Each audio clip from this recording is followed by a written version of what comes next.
warahmatullahi wabarakatuh. Halo semuanya, balik lagi sama aku Adinda Zahromati.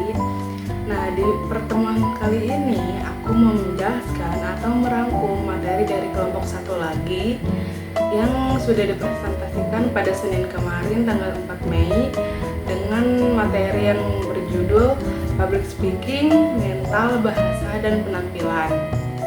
Jadi jangan lupa disimak videonya sampai habis.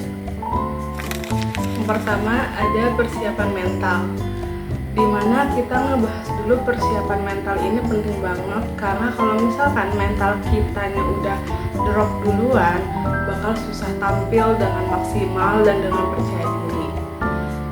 Nah, jadi yang pertama itu ada visualisasi sukses, dimana kita membayangkan sebelum tampil ini, membayangkan diri kita lagi ngomong dengan lancar, pede, dan juga audiensnya itu antusias. Nah, hal ini bikin otak kita jadi latihan sebelum kejadian beneran gitu. Yang kedua ada afirmasi positif, dimana kita ngomong ke diri kita sendiri kayak aku bisa, aku siap, aku percaya diri. Jadi kedengarannya simple, tapi efeknya besar banget buat meningkatkan kepercayaan diri kita. Dan yang terakhir atau yang ketiga yaitu melakukan secara rutin, bukan cuma pas mau tampil aja. Jadi mental kitanya jadi lebih siap kapanpun saat dibutuhkan. Yang kedua ada performa bahasa. Kita masuk ke performa bahasa dalam public speaking itu bukan cuma ngomong, tapi gimana kita nyusun kata atau kalimat biar orang atau audiens kita ini paham. Nah, beberapa hal penting yang harus diingat. Yang pertama ada menggunakan kata-kata yang jelas dan gampang dimengerti. Yang kedua, jangan terlalu berbelit-belit gitu. Nah, yang ketiga ada menyesuaikan bahasa dengan audiensnya. Jadi gak bisa disamakan audiens yang umurnya lebih tua dengan yang lebih muda. Nah, selanjutnya kita juga perlu latihan. Latihan ini memerlukan artikulasi, yaitu biar ngomongnya jelas. Yang kedua ada intonasi, biar gak monoton. Yang ketiga ada tempo, jangan terlalu cepat atau terlalu lambat. Nah, yang terakhir ada pernapasan, supaya suara kita ini stabil saat ngomong di atas panggung. Intinya jangan asal ngomong, tapi diolah biar enak didengarnya sama audiens.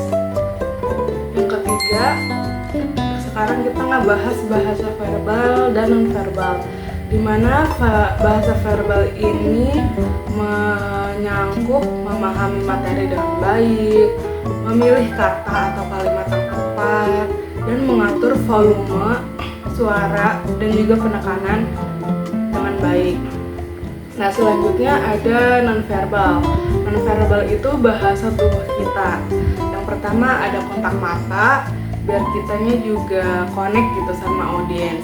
Yang kedua ada ekspresi wajah, kita harus memainkan ekspresi wajah. Yang ketiga ada gerakan tubuh, dimana kita harus menguasai panggung. Nah, yang keempat ada sikap tubuh. Yang terakhir ada penampilan. Penampilan juga itu termasuk dalam nonverbal. Nah, ada fun fact nih, komunikasi itu banyak dipengaruhi bahasa nonverbal. Jadi kita jangan cuma fokus sama bahasa verbal atau cara kita ngomongnya aja. Nah, yang keempat ada persiapan penampilan. Beberapa hal yang perlu kita perhatikan yaitu penampilan diri, seperti kayak kita ini harus rapi, harus bersih, harus wangi, dan sesuai acara. Yang kedua ada kondisi fisik, jangan sampai saat tampil kita capek atau sakit. Yang ketiga ada latihan, harus sebelumnya. Yang keempat ada persiapan materi dan alat. Dan yang terakhir kreativitas kita saat penyampaian biar nggak boring. Karena jujur aja first impression kita itu penting banget buat audiens. Yang kelima ada etika public speaking, yaitu dalam public speaking ada etika yang harus kita pahami dan kita laksanakan. Yang pertama harus sopan dan ramah.